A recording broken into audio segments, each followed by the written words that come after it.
Well, Brian, a 1-0 win for Chelsea just about keeps alive their hopes of a finish inside the top four. When you look at how disciplined they were, how strong they were defensively today, the way Antonio Conte's work bore fruit on the pitch, does that suggest that maybe there's still life for him as Chelsea manager, that maybe everybody needs to have a rethink that he's going to leave this summer? Well, it's hard to know because we haven't had any official statements from anyone at the club. He has never suggested himself that he's going to leave. He's been rigid in repeatedly saying he has a contract to be here for next season and he intends fulfilling that. We've not had a statement from the club.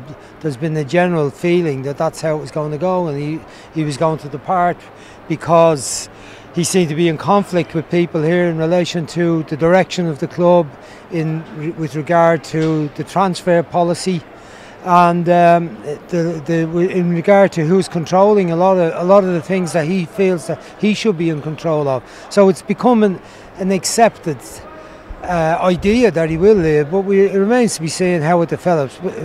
But certainly today, anyone in the background of this club, be the owner or the directors and the people who Abramovich listens to, would have to be impressed with how his team played for him today and played for the supporters and played for themselves.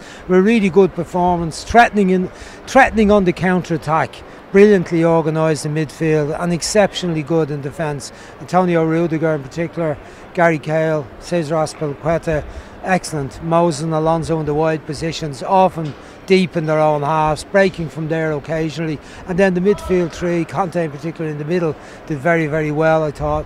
Fabregas did a reasonable job, I thought, in the middle of the field without having an awful lot of possession. Eden Hazard exceptional at times in the ball.